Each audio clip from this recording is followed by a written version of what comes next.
नमस्कार, मैं हूं यश। आप देख रहे हैं दिव्य भारत न्यूज। रुक करेंगे आज की खबर पर।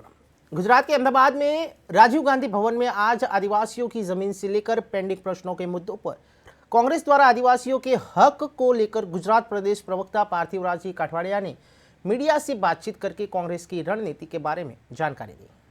गुजरात प्रदेश प्रवक्ता पार्थिवराज ने आज राजीव भवन में कार्यालय में एक प्रेस कॉन्फ्रेंस की है।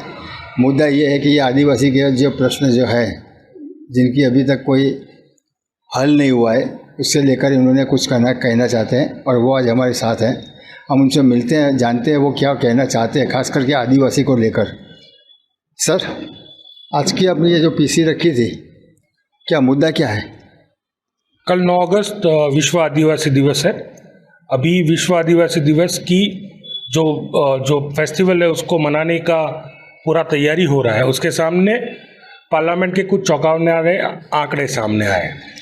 गुजरात राज्य में 90,000 से भी ज़्यादा आदिवासी भाइयों बहनों को जंगल ज़मीन अधिकार के जो कायदा है, उस जो जंगल ज़मीन अधिकार का कायदा है उसके अनुरूप उनको अब न्याय नहीं मिला है। उनको उनके जंगल ज़मीन अधिकार के हिसाब से जो जंगल की ज़मीन का जो पट्टा मिलना चाहिए वो नहीं मिला है। 57,000 से ज़्यादा एप्लीकेशन आई जिसको सरकार ने रिजेक्ट कर दिया। 34,000 से ज़्यादा आदिवासी भाइयों बहनों की एप्लीकेशन थी, उसको अभी भी उसमें कोई निर्णय नहीं लिया गया है। तो एक तरफ तो आदिवासियों के नाम पे बड़ी बड़ी एडवर्टाइजमेंट देते हैं, बड़े बड़े वादे करते हैं, पर भाजपा सरकार जब आदिवासी भाइयों बहनों को देने की बात आती है तब उनको कुछ नहीं दे रही है। ये आंकड़े से स्पष्ट होता है। जनता ये समझे कि ये मणिपुर को लेकर के हो रहा है। देखो, जिस तरह से मणिपुर में जिस तरह से हिंसा हो रही है, खूब दुखद है। 70 दिन से भी ज़्यादा हो गए, प्रधानमंत्री कुछ भी बोले नहीं, चुप्पी साधी हुई है। लोग मर रहे हैं, निर्दोष लोग मर रहे हैं, बहनों के साथ अत्याचार हो रहा है। और ये दुख की बात है कि जब आदिवासियों की ज़मीन जब कॉरपोरेट या उनके जो उनके साथ जुड़े हुए लोग हैं उनको देने की बात आती है तब तो उनको देरी नहीं होती है, पर जब उन आदिवासियों को, उन गरीब आदिवासियों को उनका हक देने की बात आती है, उनका अधिकार देने की बात आती है, तब कहीं ना कहीं उनके साथ अन्याय होता है। लेकिन अमित शाह तो कहता है संसद में हम कभी भी चर्चा करने के लिए तैयार है, तो फिर देरी क्यों? चर्चा करने के लिए तैयार है तो विपक्ष ने बोला कि नियम 267 के मुजब से चर्चा की जानी चाहिए, तो क्यों नहीं की गई?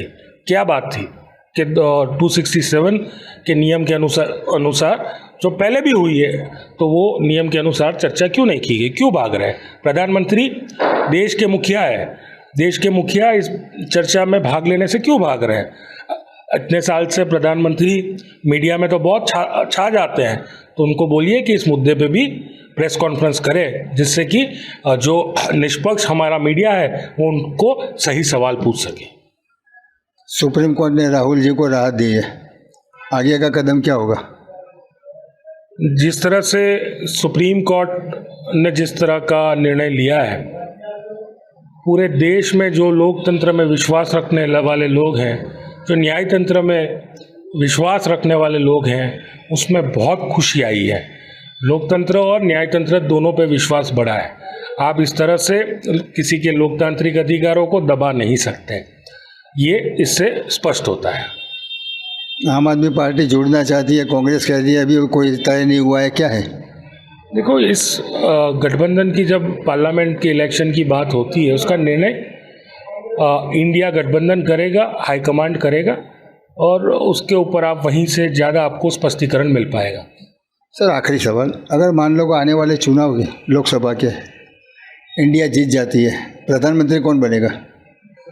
इंडिया जीत जाती है तो इंडिया ही तय करेगा प्रधानमंत्री कौन बनेगा। फिर एक आध नाम तो दे दिए।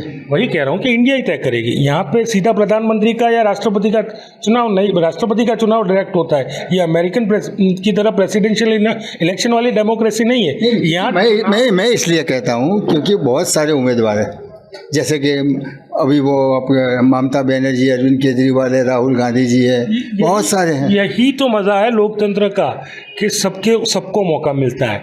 ये ऑटोक्रेसी थोड़ी है, हिटलरशाही थोड़ी है जिसमें एक व्यक्ति तय करता है और सबको करना पड़ता है, एक आदमी आदेश करता है सबको करना पड़ता है। यहाँ लोकतांत्रिक तरीके से होता है और उसी लोकतंत्र को जिंदा रखने के लिए भारतीय राष्ट्रीय कांग्रेस काम कर रही है। 26 में से कितनी आएगी गुजरात में?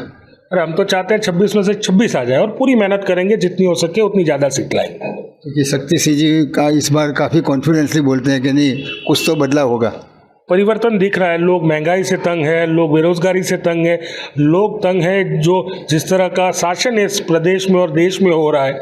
लोग तंग है झूठे वादों से, लोग तंग है उनकी झूठी बातों से, और लोग तंग है कि जिस तरह का नफरत का जहर पूरे देश में फैलाने की कोशिश हो रही है।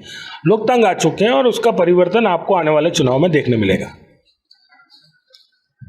आने वाले चुनाव में देखने को मिलेगा। लोकसभा चुनाव 26 में से 26 का कॉन्फिडेंस है कांग्रेस को।